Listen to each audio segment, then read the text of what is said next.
Bienvenidos a su espacio Voces y Opiniones, ya el último día de la semana de este viernes. Estamos aquí acompañados obviamente de los profesionales del micrófono como son Francia, Alex y el doctor Miguel Cosaín. Aquí también Diana Alguín les saluda. ¿Qué tal, amigos? ¿Cómo estamos esta mañana? Aquí bien, me extrañaron esa pregunta. Me extrañaron, Dianita, dime la verdad. Johnny. Por supuesto. Ajá, está muy favor. bien. No, bueno. La audiencia ya decía, ¿y Francia? ¿Por qué no venía Francia? No me mientan, pero sí, la verdad es que gracias a Dios tuve que ir a un congreso y la pasé muy bien. Uno tiene que siempre capacitarse y feliz de volver a la cabina favorita de todos los ciudadanos guayaquileños. También quiero preguntar al doctor Constaín cómo amaneció con ese partido de Barcelona. Doctor, cuéntenos. Pero ¿por qué me amargan el día tan rápido? O sea, No, esa es una solo forma, una preguntita para saber cómo amanecimos. Molesto, incómodo, amargado. ¿Qué les puedo decir? No, eso es algo emocional, pero eso es algo emocional, porque sabemos que en el partido hay que estar preparados para perder y ganar. Así es. Sí. Pero no. Roja, pero bueno, buenos días con así todos. Fútbol, no, ya pasando todo el tema. Hoy no, es un sí. nuevo día. Hoy es un nuevo día. No nos queda de otra, pero sí, mal. No, un mal sabor de boca. ¿En cuál estamos, Jonito? Acá. Muy mal sabor de boca realmente en lo que ha pasado. Pero bueno, hoy tenemos algunas entrevistas importantes. En breve, otra entrevista muy interesante relacionada con el panorama político que existe actualmente en el Ecuador. Ayer veíamos el tema de la distribución de la Asamblea, cómo iba a estar, los acuerdos posibles de gobernabilidad, cómo estaba distribuido en este caso el oficialismo con el ala opositora y dependiendo de eso la organización de comisiones y tantas cosas más que hay que ver en la actualidad por ahora, ¿no? Así que bueno, buenos días con todos. Seguimos con el panel. Así es, amigos, son las 7:46 y queremos ya dar inicio a la jornada informativa. Les contamos que el gobierno del presidente Daniel Noboa mantiene en discusión la probabilidad de ir a una asamblea constituyente.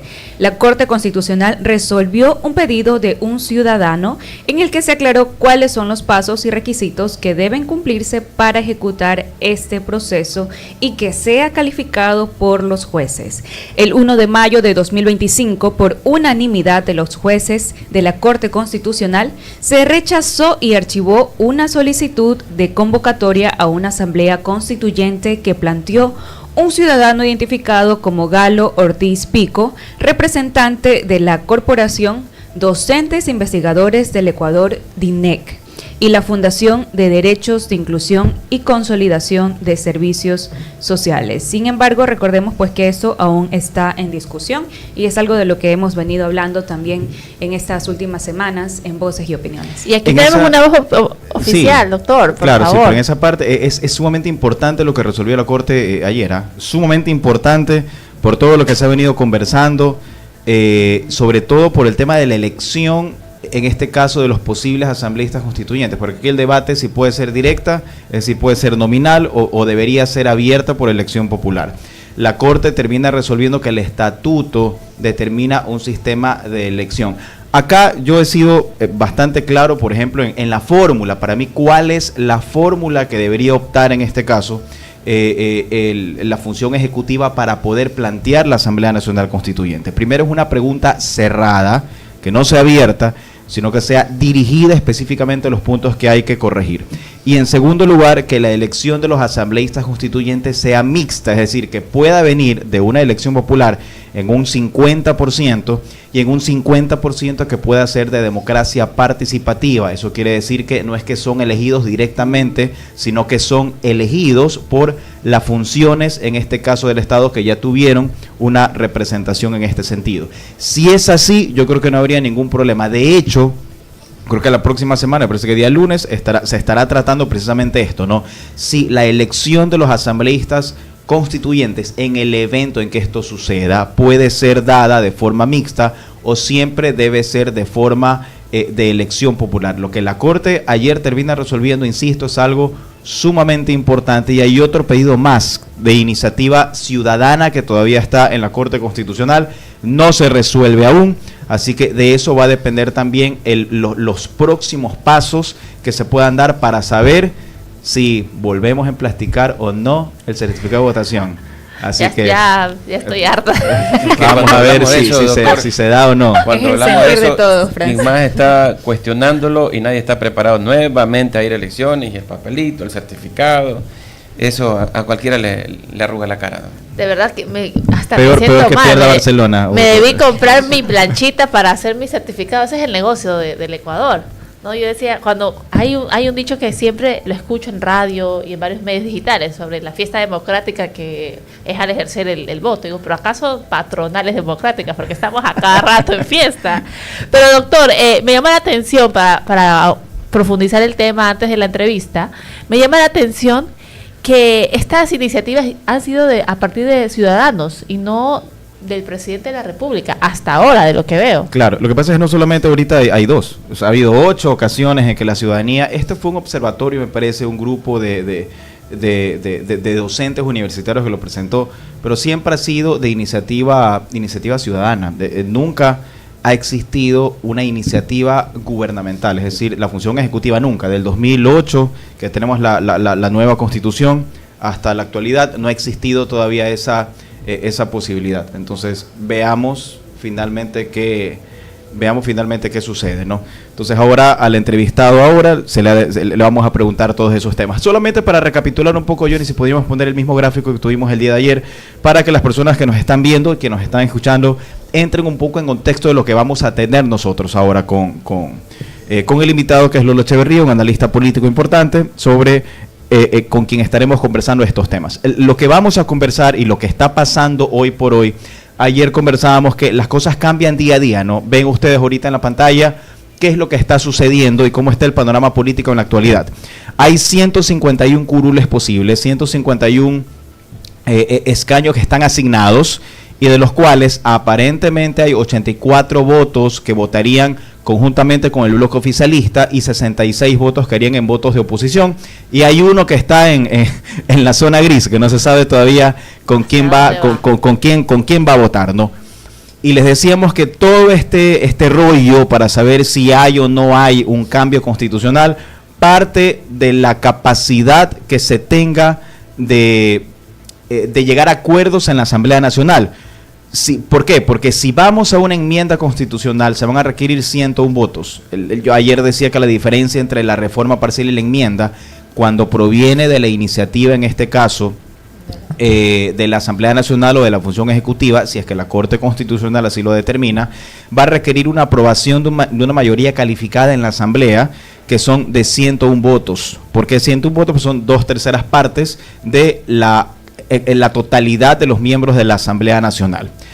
Y la diferencia viene a ser que en la enmienda sesionamos hoy y luego de un año, en los próximos 30 días, hacemos el siguiente debate y requiero 101 votos. Esos 101 votos no hay. Entonces, yo creo que por la enmienda no va a ser el camino, porque no hay esos votos en la actualidad. La reforma parcial requiere simplemente mayoría absoluta, es decir, que yo requiero de la mayoría, la mitad más 1 de la totalidad de los miembros de la Asamblea. Si son 151 miembros de la Asamblea, pues vamos a tener 77 votos en lo que parte para poder tener esa mayoría absoluta, siempre y cuando la Corte diga que sí, y esos votos ya están. Lo que habría que ver es si los votos de Pachacute, que es un ala de izquierda, se mantienen en el lado de la derecha y van a jugar con esta votación o no, porque si no los tienen estos 8 o 9 votos, me parece que ya no alcanzan los 77 votos que al menos necesitan, que hoy por hoy aparentemente se los tiene. Y por último, si todo esto lo dejamos a un lado, entonces vamos a una constituyente, que ya sabemos todos los parámetros que va o requiere en este caso la constituyente. Pero aquí lo que es importante saber es si este número de asambleístas con los cuales se va a poder ejecutar una votación es suficiente para poder obviar el tema de una Asamblea Nacional Constituyente y todo lo que esto guarda de pronto en el camino, porque recuerden que igual todo esto tiene un costo político, tiene un coste económico, tiene un impacto como tal, entonces tal vez la reforma pueda ser un poco más viable en este sentido. Hoy vamos a hablar, en este caso, con Lolo Echeverría, que es el invitado que tenemos el día de hoy, para poder conocer de propia mano y saber cuál es la opción de gobernabilidad. Ayer estuvimos con Osvaldo Moreno, que nos daba su punto de vista en algunos temas. Veamos ahora cuál es la opinión de Lolo. Entonces nos indican cuando ya lo tengamos, por favor. ¿Sí, ya estamos? Sí, bueno, vamos entonces a dar paso con la entrevista. Yanita, te dejo a ti para la entrevista. ¿Qué tal? Buenos días. ¿Cómo está, licenciado Lolo Miño? Bienvenido a este su espacio Voces y Opiniones. Buenos días, gracias, un gusto estar con ustedes, un saludo también para quienes siguen su programa. Perfecto, ya justamente el doctor Miguel Constaín estaba haciendo un panorama de las posibles opciones que tendríamos en la Asamblea para dar paso a la Asamblea Constituyente. Desde su punto de vista, pues, ¿cuáles son justamente estas opciones que se requerirían para darle viabilidad a esta nueva Constitución en caso de que exista así o que haya reformas parciales?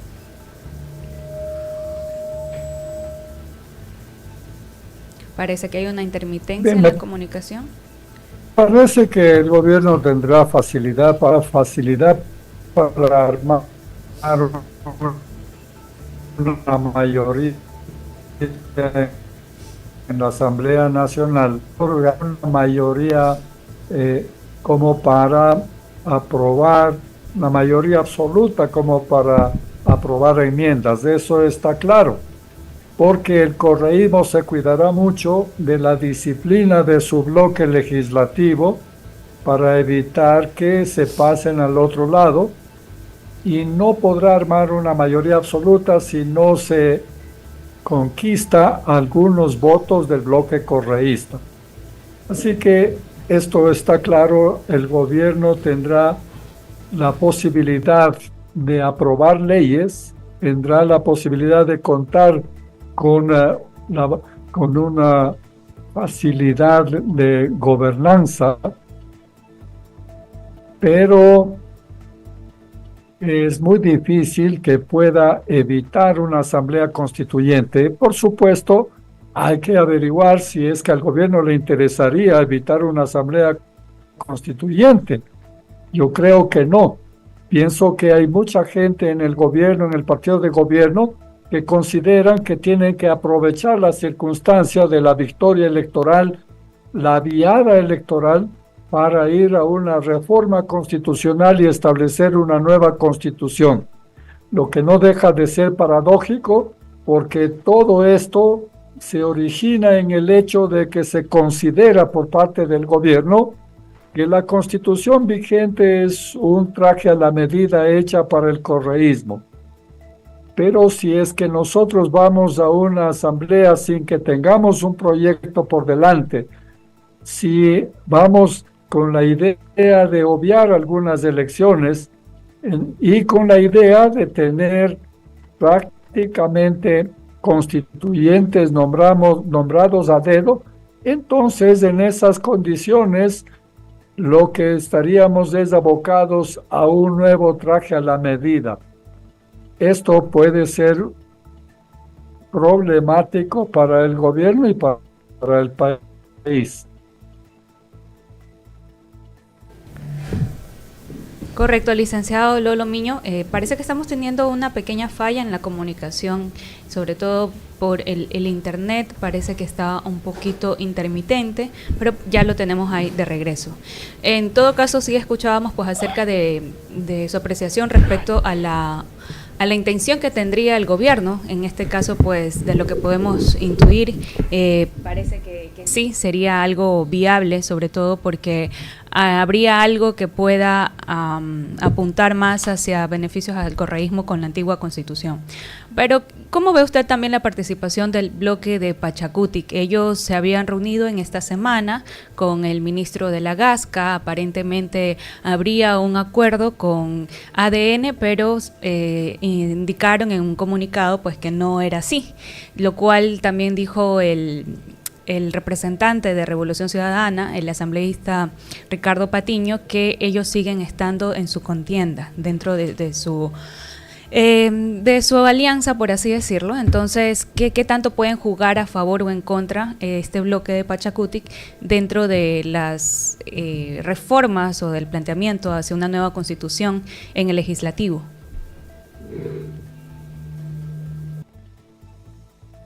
En los acercamientos y negociaciones con el gobierno y con la derecha. Esta ambigüedad se debe no solamente a que hay discrepancias internas, sino a la conducta de los líderes. Los líderes no representan a la comunidad indígena porque tienen una visión política totalmente distinta, no son realmente demócratas, no creen en la democracia los líderes de la comunidad indígena, y ahí está el origen de este problema. Pero en este caso es un hecho cierto que se reunieron con el ministro de gobierno. Ahí está la foto como prueba, por lo menos 8 o 7 asambleístas se reunieron. Y son los asambleístas los que reclaman la capacidad de decidir, porque los asambleístas fueron elegidos, son beneficiarios de la elección popular. En cambio, la dirigencia se ha quedado huérfana. El señor Issa hizo un acuerdo con el correísmo y en la segunda vuelta no le obedecieron las bases que ellos llaman. Y entonces aquí está siempre la ambigüedad. La dirigencia indígena, cuando se hace o se consuma lo que ellos desean, entonces dicen que la decisión es de las bases. Cuando no le gusta la decisión tomada, entonces dicen que no se han consultado con las bases. Y en este caso lo que hay es una pugna entre la dirigencia de la CONAIE y los asambleístas elegidos. Ahora, lo más probable es que sí, que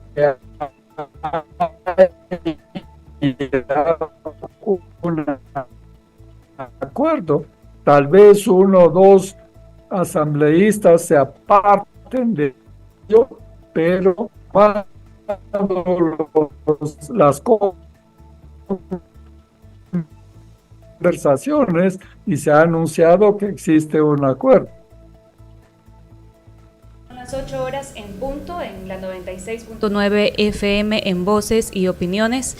Este tema en realidad da para seguir analizándolo, sobre todo desde la perspectiva dentro de la Asamblea, dentro del bloque legislativo. Y bueno, más adelante podremos también establecer una nueva conexión con el licenciado Lolo Echeverría, si así lo permite su tiempo, para poder extendernos más, incluso también con una mejor conexión. Le queremos agradecer, licenciado, por haber participado en este espacio. Y por supuesto, estas puertas de la 96.9 FM están abiertas para poder seguir dialogando en otra ocasión. Amigos, ¿qué les parece estas apreciaciones desde el punto de vista del licenciado Domínguez? Yo hace ya algún tiempo vengo discutiendo el tema de si el cambio de opinión de un asambleísta escogido mediante un bloque o un bloque partidista o un partido en sí, significaría traicionar a ese pueblo que le dio la confianza, porque le dio la confianza no solo por la persona, sino también por un plan que va atrás, conllevando con un grupo de ideologías, de pensamientos, de cuestiones. Entonces, bajo ese orden de ideas, a mí, tal vez respeto mucho la opinión del licenciado Lolo Echeverría, sí me parece que es un poquito, no quiero decir la palabra traición, pero sí es un poquito desleal para quienes te dieron la confianza al momento de sufragar, ¿no? Porque, repito, para mí el sufragio, más allá de confiar en una persona, es también confiar en las ideas que están atrás de esta persona, en este grupo de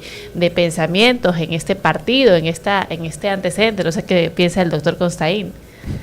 A ver, ayer conversábamos un poco, yo veo el tema complicado o tal vez un poco más difícil en cuanto a los 8 o 9 votos de Pachacútec. O sea, para mí es muy difícil que exista un cogobierno, en este caso, de un sector de pronto que es un poco más extremo con un sector de derecha.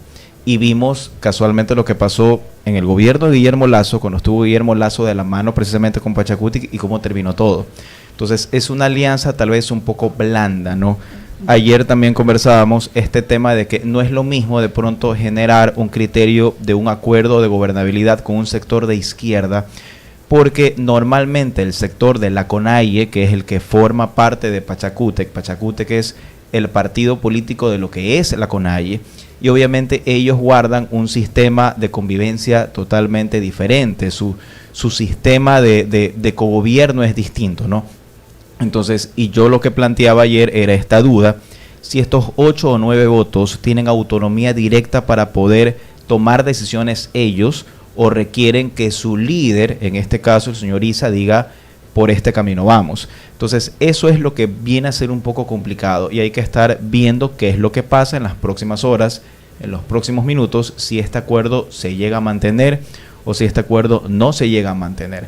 La próxima semana es una semana importante porque ya todo esto se va a comenzar a definir, se va a comenzar a ver y ver realmente cómo va a ir pasando todo, ¿no? La próxima semana va a ser un día importante para varios días para ir analizando todos estos temas y acá se van a conversar precisamente sobre algunas cosas más. Sí, es necesario. Es que hasta ahora yo creería que sí, que cada asambleísta tiene autonomía e independencia para poder decir, ya no quiero pertenecer a este grupo y quiero pertenecer a otro. O sea, normalmente tienes, claro, deberías tener esa autonomía, pero el tema es ver. Por algo funciona también el tema de las bancadas. Igual tienen ellos un código de ética en general, ¿no? Todos los partidos dicen, no, vamos a votar en bloque. Pero ¿le parece correcto o no le parece correcto? O sea, yo creo que cada quien debería tener siempre su autonomía. Y obviamente es un tema que puede ser, no es correcto. Pero ese es el problema precisamente de los partidos políticos acá.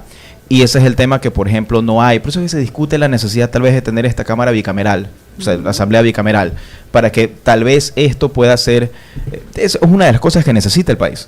De aquí yo lo he dicho en varias ocasiones, si me preguntan a mí nuevamente, ¿es necesaria la constituyente? Yo digo sí, porque hay que reestructurar precisamente esta parte orgánica del Estado y tiene que ver la parte orgánica también la función legislativa y este tema de los partidos políticos también.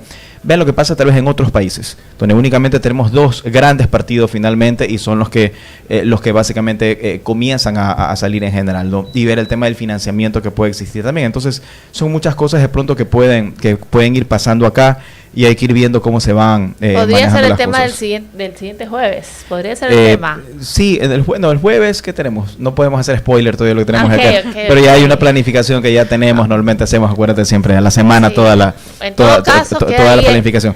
Pero usted no se vaya otra vez a sus congresos. Ya no me voy. Solamente pasa, Johnny, pasa de congreso en congreso. A Nino le extrañamos también. ¿Cómo está Nino? Él tenía audiencia. Ya Nino, no sabemos. Ayer lo molestamos, el puesto vacío, volverlo a presentar a Nino. ¿Cómo le fue en la audiencia a Nino ayer? Bueno, me dice que le fue bastante bien, fue una audiencia complicada, no sé si se puede decir esto en acá, pero sí, porque es pública. No dije detalles, pero en todo caso dije que estaba luchando por la justicia. Sí, por la justicia, por un caso muy complicado, pero bueno, hasta ahora todo ha salido muy bien. Así es, Miguel Francia, estos temas se vuelven apasionantes, pero ya Johnny nos dice que debemos hacer una pequeña pausa cuando son las 8:06. Regresamos de nuevo acá al espacio, esta vez con otra entrevista, por supuesto aquí en su espacio, Voces y Opiniones.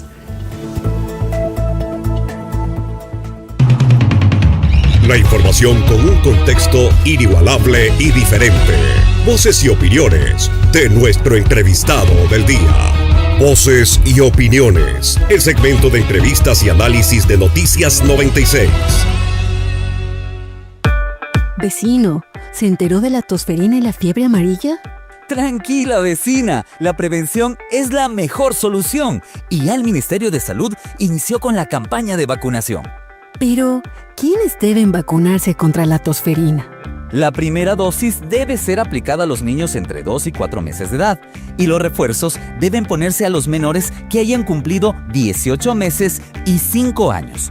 En casos extraordinarios que no se hayan colocado ningún refuerzo, pueden vacunarse hasta los 6 años, 11 meses, 29 días. ¿Y cómo puedo saber si el menor ya tiene la vacuna?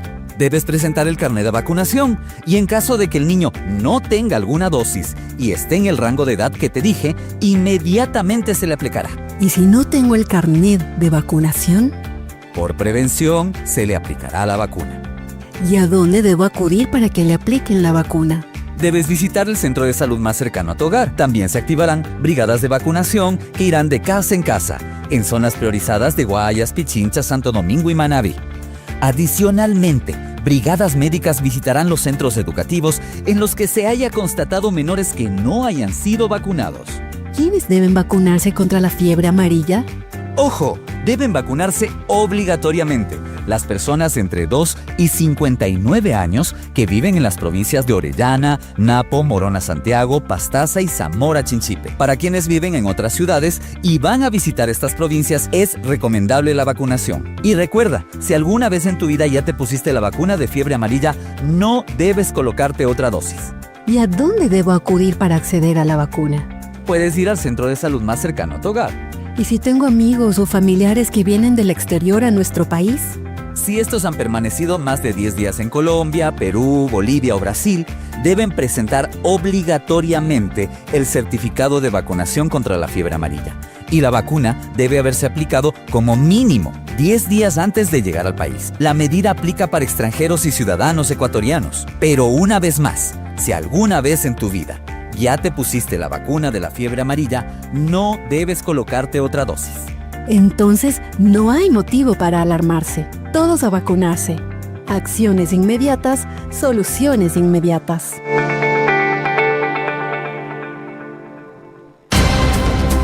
La información clara, veraz y oportuna es la base de una sociedad bien informada. Noticias 96. Alex Vargas. Las noticias que impactan en la comunidad, el país y el mundo. Análisis, actualidad y las voces que marcan la diferencia. Sofía Almeida. La información nacional e internacional que marca el rumbo del día. Te acompañamos con noticias, entrevistas y análisis de los temas relevantes del momento. Noticias 96. Coordinación y dirección general, Winston Taylor. De lunes a viernes, desde las 6 de la mañana. Por la 96.9. En información. La radio que te mueve. Cambiamos la energía en tu carro y en tu hogar. Con la fuerza que te impulsa, nada te puede parar. Cambiamos la energía, siente el poder vibrar. Baterías Ecuador. Cambiamos de energía para cambiar vida. Que nada detenga tu camino. Baterías Ecuador. Adquiéralo en su distribuidor de confianza a nivel nacional. Cambiemos de energía. Después de un accidente de tránsito, cada minuto es crucial para las víctimas. Por eso, usa tu celular para solicitar ayuda. Siempre cede el paso a los bomberos. Si existe una herida externa, ejerce presión para evitar la hemorragia. En caso de lesiones graves, espera la asistencia de paramédicos o personal de rescate. Cuida tu vida, conduce con precaución y actúa a tiempo. La prevención es la clave. Este es un mensaje del Benemérito Cuerpo de Bomberos de Guayaquil. Leyendas Salseras. El festival de la salsa más grande del Ecuador. Oscar de León. La India. Nino Segarra. Roberto Blades. Juntos por primera vez. Guayaquil, La Aurora, Explanada El Dorado. 21 de junio desde las 18 horas. Entradas a la venta en Flash de Ticket Mall del Sol. El Refugio, La Sexta y Colón. Esta es 96.9. La información con un contexto inigualable y diferente. Voces y opiniones de nuestro entrevistado del día. Voces y opiniones. El segmento de entrevistas y análisis de Noticias 96.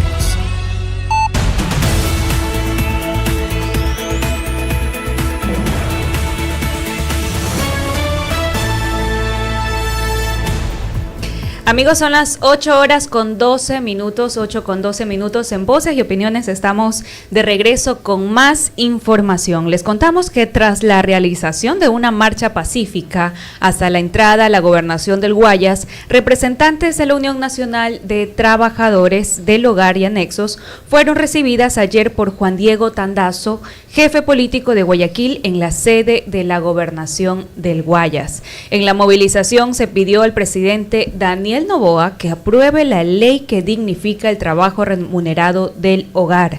La Asamblea Nacional ya lo hizo el pasado 28 de abril. Asimismo, el presidente reelecto de Ecuador, Daniel Noboa, dijo este jueves estar abierto a restablecer las relaciones diplomáticas con México, rotas desde el año 2024, pero con la condición de no liberar al ex vicepresidente correísta.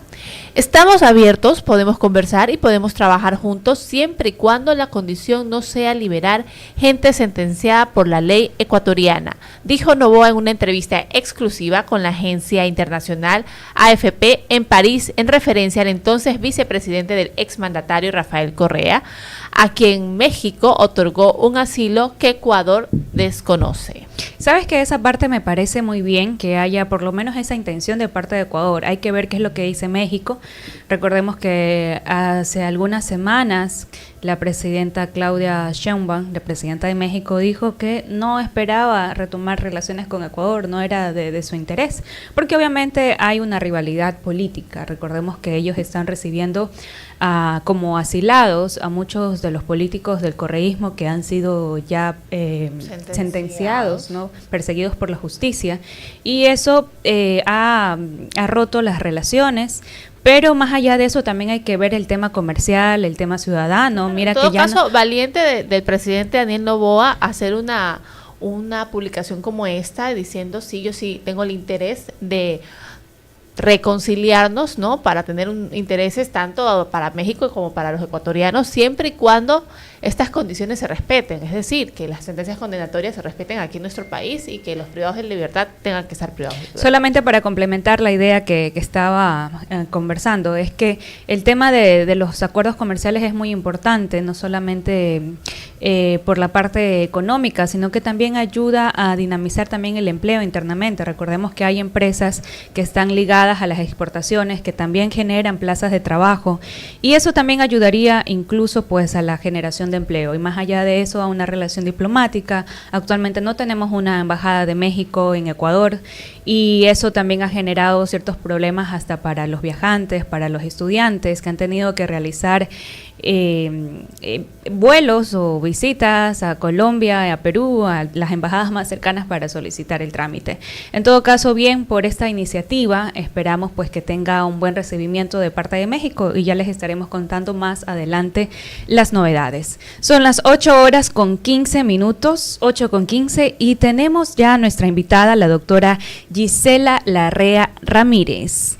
Ella es psicopedagoga y nos va a hablar acerca del bullying escolar y las opciones para identificar y tratarlo a tiempo, un tema muy en boga a propósito de este inicio a clases del régimen Costa y Galápagos. Bienvenida, doctora.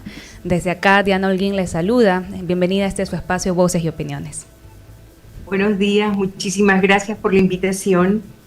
En efecto, el problema de bullying es un problema que cada vez está aumentando, debido a que la violencia y los jóvenes de ahora no tienen parámetros de conducta a través de valores, lastimosamente. Sabemos que el bullying es una agresión repetitiva que se diferencia de un conflicto. El conflicto se da cuando necesariamente hay una discusión fortuita que se solucionó en el momento. Pero cuando las agresiones son de manera repetitiva, que lesionan la integridad, la identidad y la estima del individuo, obviamente va a tener consecuencias difíciles. Ahora, es importante determinar la causa. Definitivamente viene del hogar. Entornos de padres extremadamente autoritarios o lo contrario, demasiado sobreprotectores.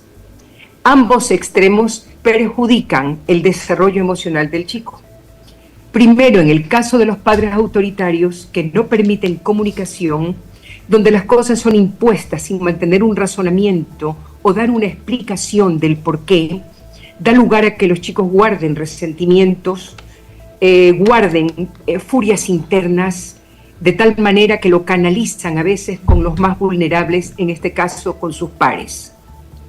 En el caso de los sobreprotectores, al permitirle al niño todo, al no ponerle límites, al solucionarle los problemas, no le damos la oportunidad de que él pueda tampoco funcionar adecuadamente en el entorno, porque va a creer que el mundo le pertenece y que todo el mundo tiene que hacer su voluntad. Y si algo difiere a lo que él quiere, inmediatamente lo considera como un adversario. Teniendo claro estos puntos, podemos determinar que el bullying tiene causas sumamente complicadas. ¿Por qué? Porque causa trastornos más adelante en la salud mental. Cuando el bullying es reiterativo y no se toman las medidas y este continúa, no solo bajamos la autoestima, lesionamos todo lo relacionado a la parte de sus funciones ejecutivas.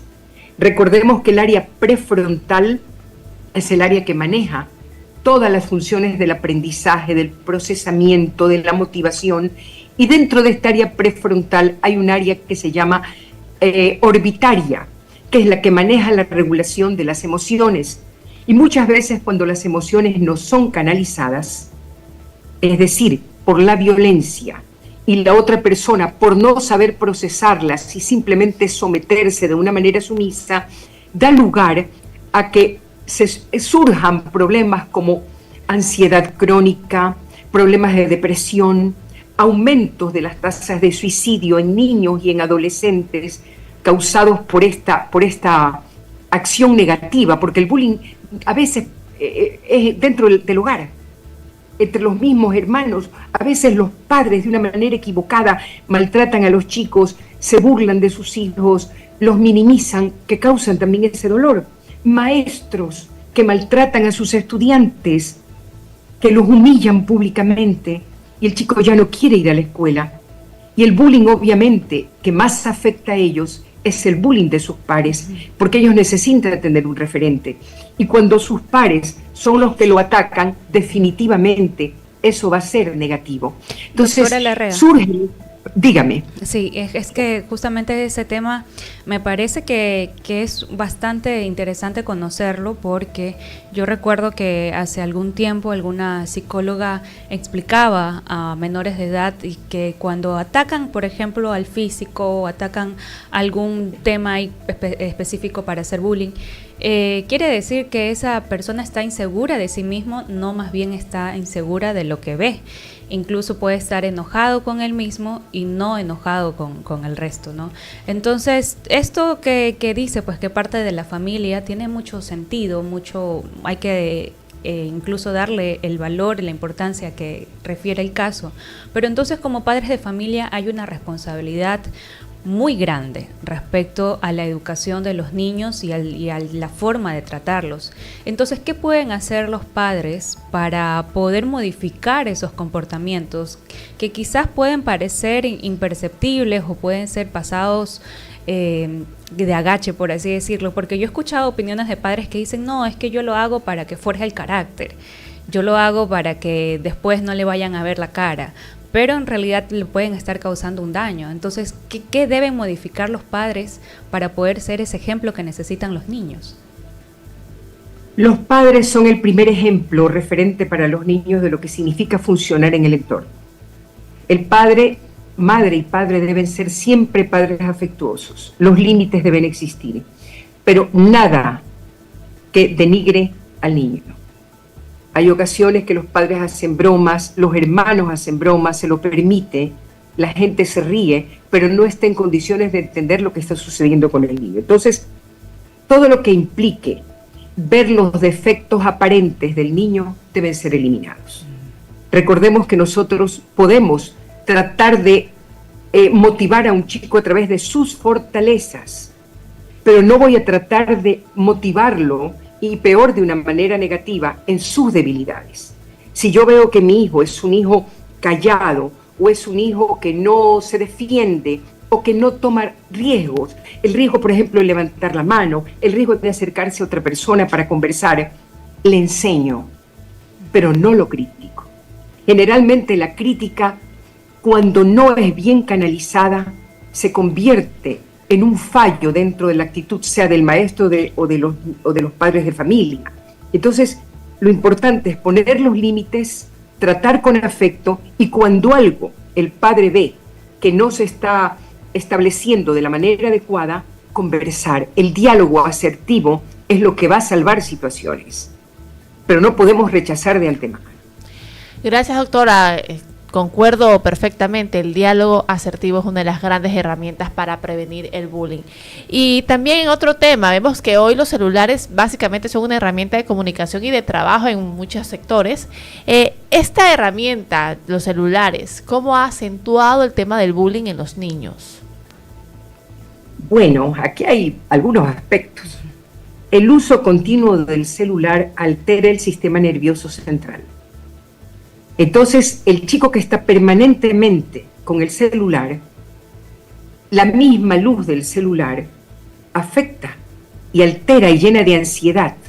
Y a veces por esa ansiedad buscando mecanismos. Recordemos que siempre el celular y un programa, o estar en un TikTok, o estar en Instagram, son sensaciones de placer que aumentan la dopamina, que es un neurotransmisor. Pero llega un momento en que estos estímulos de bienestar ya no son suficientes y seguimos buscando.